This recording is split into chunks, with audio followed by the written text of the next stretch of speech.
Taylor Ward is on fire. This year, he is the number 5 hitter statistically. And over the last 2 weeks, since he started playing every day, he is the number 2 offensive threat in Major League Baseball behind only Aaron Judge. In this video, we're going to take a look at the rise of Taylor Ward, what he did to get here, how he became the hitter that he is today, going through multiple changes, not just mechanically, but also between the ears in his head with his approach and just remaining confident. So I want to remind everybody to subscribe so you don't miss any of the upcoming content, and hit that like. Angel fans, hit that like. Taylor Ward fans, hit that like. If you just love these kinds of stories, a player that kind of struggled in the minors and his first couple of times up, Taylor Ward really struggled to find himself in Major League Baseball. Now you could almost argue he's a late bloomer as he's getting into his late 20s. Just entering those peak age years and peaking at the right time. So again, let's talk about Taylor Ward, the player.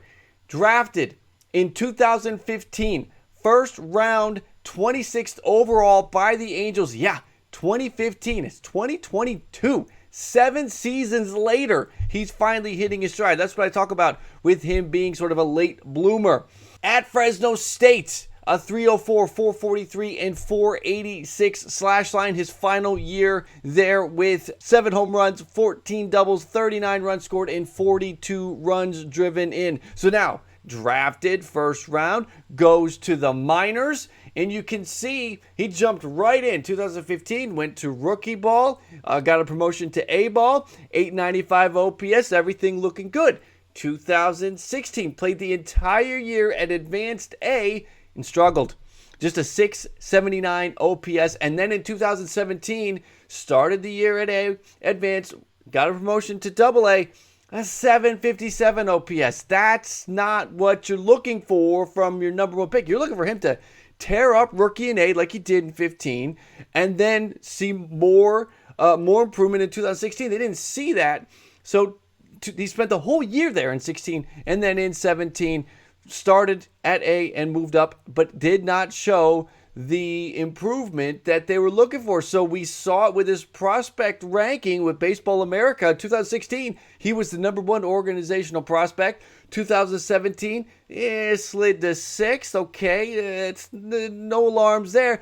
But in 2018, dropped to 19th in the prospect. In just a couple of years, dropped to 19th on the Angels prospect ranking. But in 2018, a breakout season in the minors at Double A, 42 games, a 973 OPS, Triple A, 60 games, a 979 OPS, earned himself a Major League call-up. What's the case? What led to all of this? He revamped his swing at Triple A in 2018, designed to keep his bat head in playing with the ball rather than getting under it. And we saw the big changes. He had a very nice 2018 in the minors, got it going. However, the struggles were back. In 2018, when he got the call up, a 178 batting average, a 30% K rate, not good. 2019, more back and forth, but a 190 batting average at the Major League level with a 48% K rate. That's not good. 2020, a 277 batting average. We started to see some encouraging signs in 2020 with a 4.5 barrel rate, though. That is not good. But what happened? Let's take a closer look at 2020. Look at September. September, 21 out of 60, a 350 batting average. What happened? More changes. He tells the Orange County Register, the biggest thing is my mindset in the box. It's a mental approach that got that late season surge in 2020. In 18 or 19, a pitch would not go my way, or I fouled off a pitch, or whatever would happen.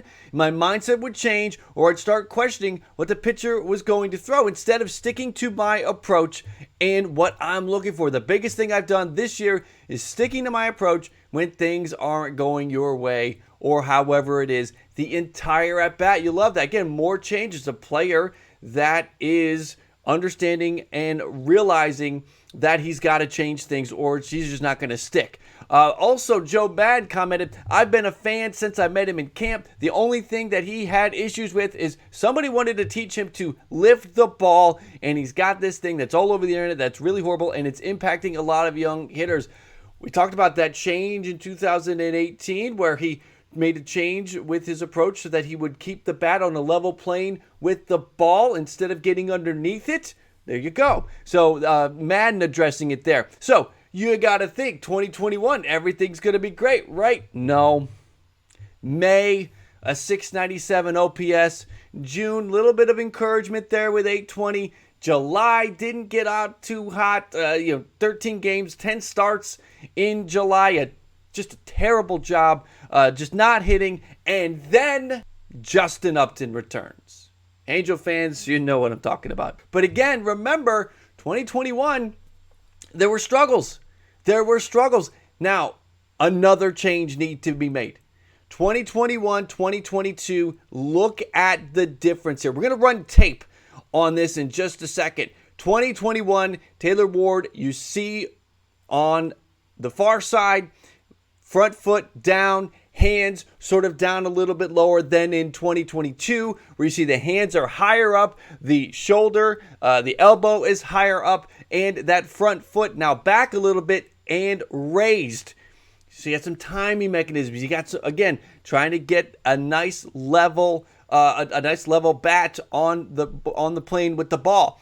So let's run the tape. 2021, we see the stance. We don't like it so much, and we get a pop-up. That's not what he's looking for. So let's go to 2022. This is Shane Bieber, people. Boom. Big fly, Taylor Ward there, 2022. And he's still doing it. This is last night against Matt Barnes. Crushed. Level, plane. He's barreling it up, getting the rewards for that. You love what Taylor Ward is doing right now. So what has it led to here in 2022? Now look at this. The average exit velocity is not there. The exit velo is not there. Now you can crank it up and get some decent max exit velo, but the hard hit rate, that's also a little below league average. But what we are seeing is we're seeing a really good barrel rate, 91st percentile. We got a player that's not chasing out of the zone. He's drawing walks, so he's got a good plate at the approach, playing good defense too, by the way. But you're seeing a guy that, okay, he's not hitting the ball hard, but what I look at when I also look at the player in overall, his how he has done, just look at the ballparks. It's not like he's just capitalizing on being home or hitter friendly ballparks. For the most part, he's got 6 home runs now, and it would play out that way. And in some instances, some parks be another home run or two. So it's not like he's just getting lucky at hitter friendly parks. He's hitting it, and it's also not like he's just heavy pull down the line, because we see his spray chart here. He's got home runs to dead center field. He doesn't have any home runs straight down the line. He's gone to left center, and center for his home runs. So definitely a pull hitter. You see one hit really truly the other way. Everything else is pretty much dead center and left field.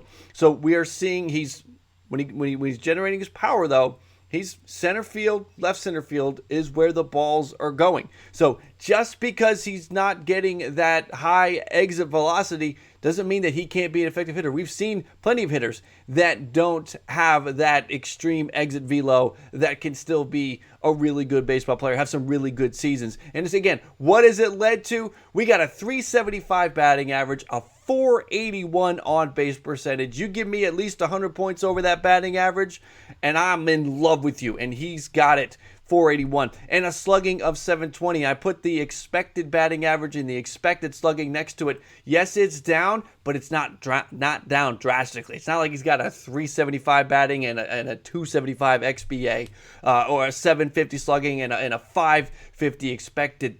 Even if his numbers do come down to those XBA, X slugging numbers, you're still going to be getting a really good Taylor Ward, leading us to an OPS of 1200. And again, altogether. 17 runs scored, 4 doubles, 6 home runs, and 15 RBI. And again, I talk about it.